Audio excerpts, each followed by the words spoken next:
Eu sou o professor Emerson e nós vamos então dar continuidade aos nossos estudos de filosofia do direito.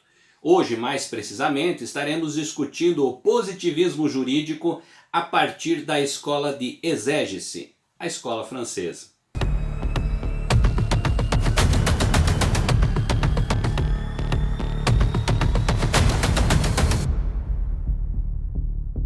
Prezados alunos, é um grande prazer estar aqui novamente com vocês e nós vamos então dar continuidade aos nossos estudos relacionados à filosofia do direito.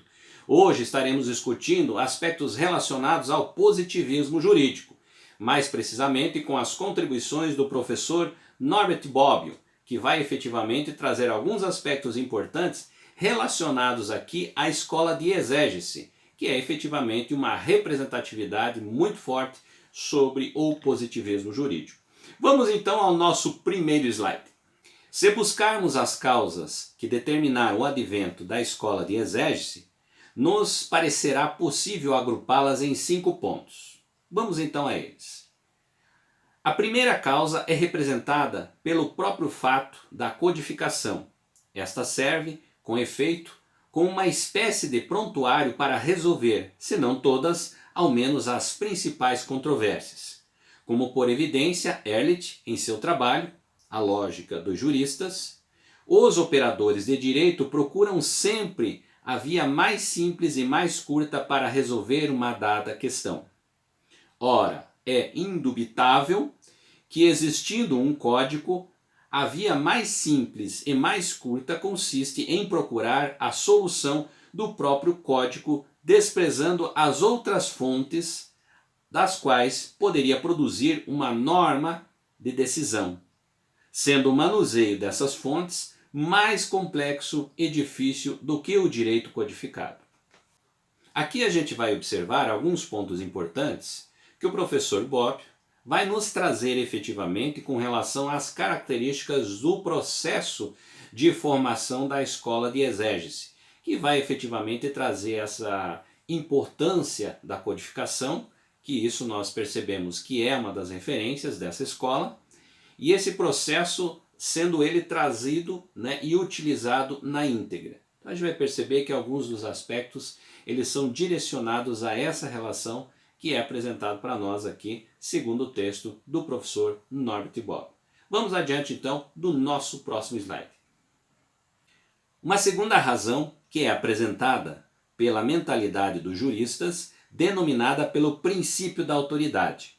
O argumento fundamental que guia os operadores do direito no seu raciocínio jurídico é o princípio da autoridade, isto é, a vontade do legislador que propôs a norma jurídica. Pois bem, com a codificação, a vontade do legislador é expressa de modo seguro e completo e os operadores do direito basta ater-se ao ditado pela autoridade soberana.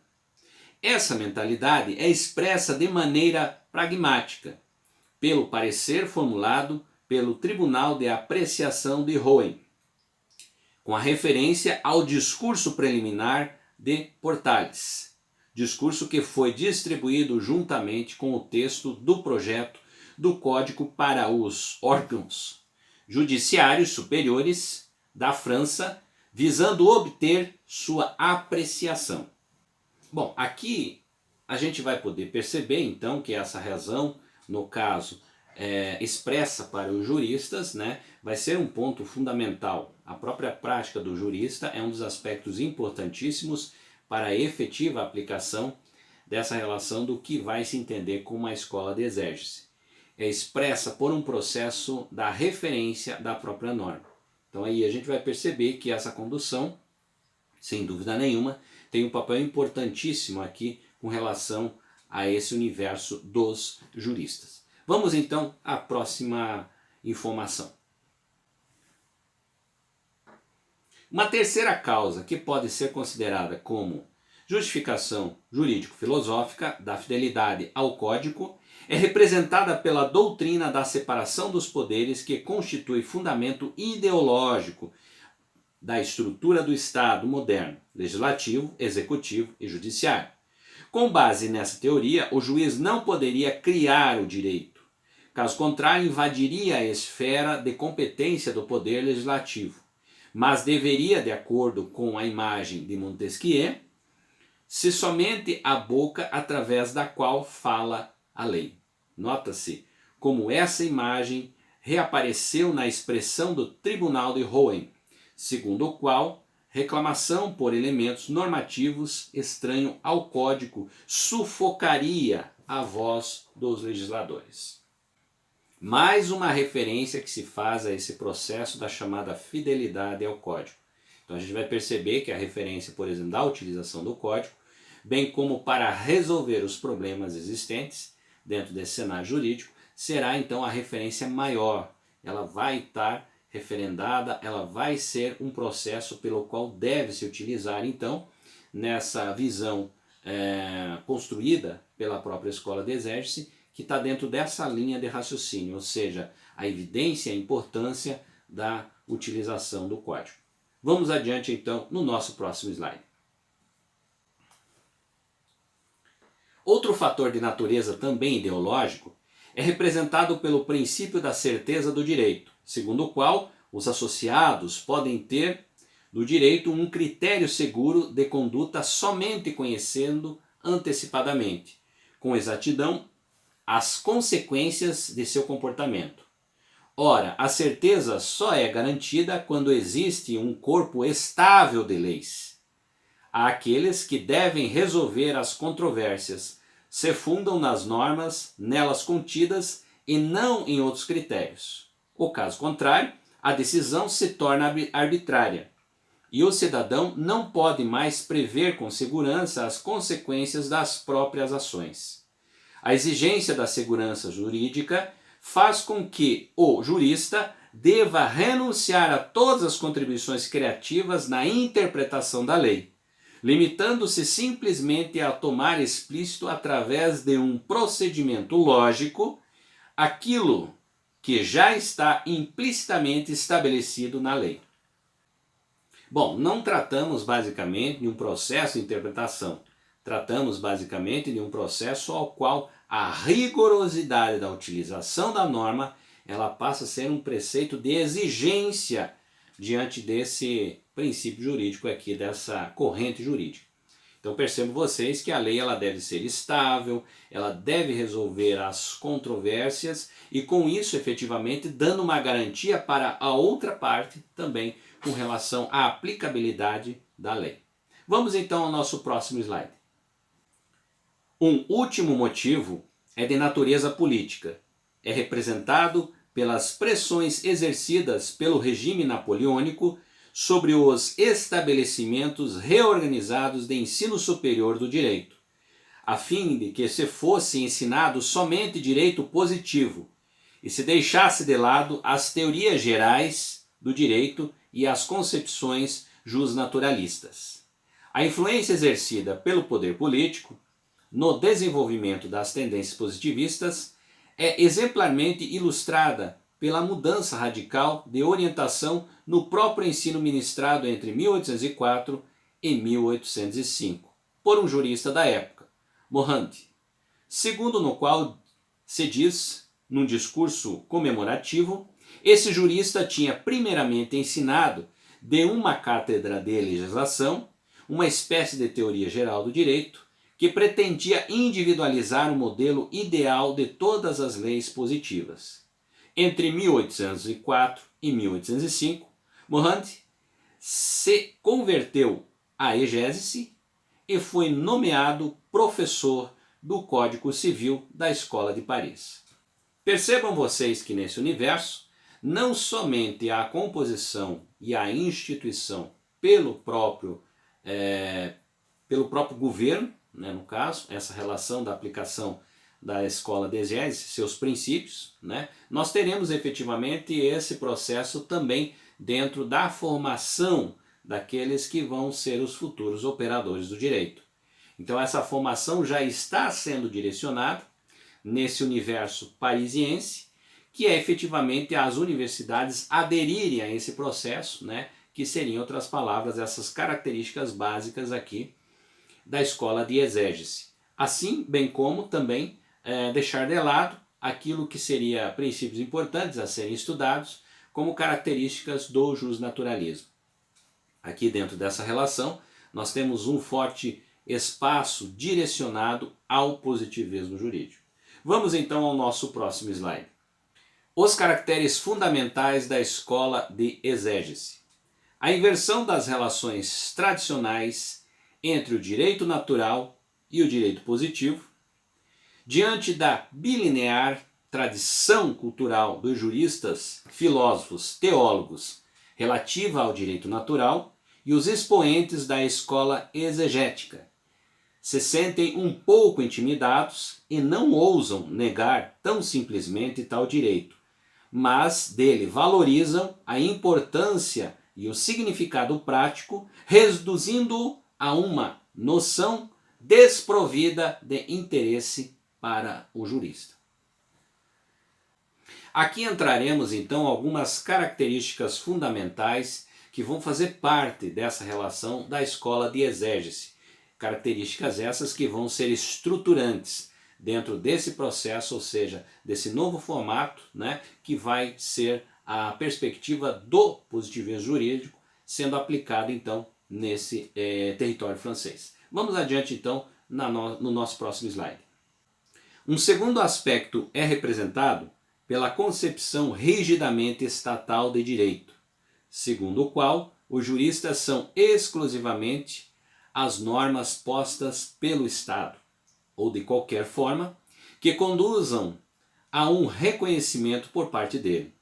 Tal concepção implica no princípio da onipotência do legislador.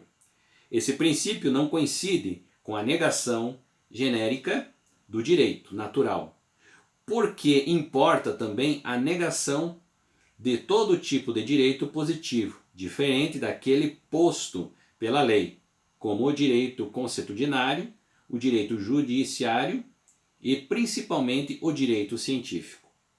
Morlon cita: as leis naturais ou morais não são com efeito obrigatório enquanto não forem sancionadas pela lei escrita.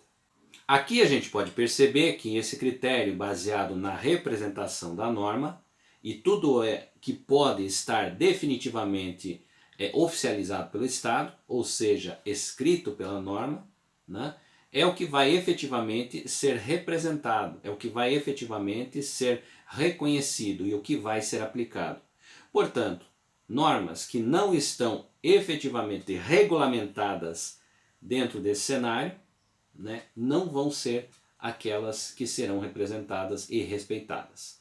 Então nós teremos esse processo dos códigos e a partir dessas referências das suas instituições, ou seja, da sua legislação, sendo ela escrita, aceita e reconhecida, é o que efetivamente vai dar essa referência para a prática então dos juristas. Vamos adiante então no nosso próximo slide. O terceiro aspecto do positivismo jurídico francês. A interpretação da lei fundada na intenção do legislador. Trata-se de uma concepção da interpretação que tem uma grande importância na história e na prática da jurisprudência, sendo acatada até os nossos dias. É perfeitamente coerente com os postulados fundamentais da escola da exégese. Seu único direito é aquele contido na lei, compreendida como manifestação escrita da vontade do Estado.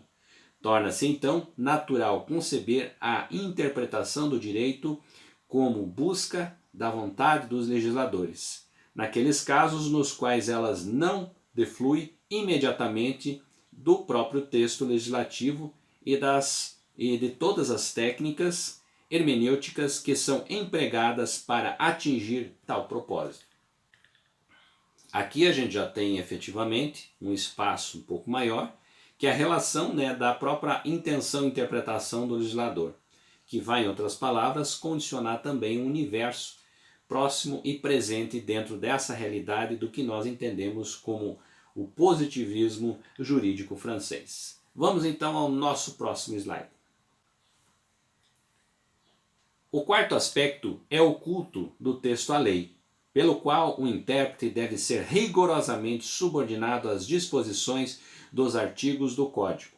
Essa disposição é exemplarmente expressa nas seguintes palavras de Demolombe: a minha máxima, minha profissão de fé é os textos acima de tudo.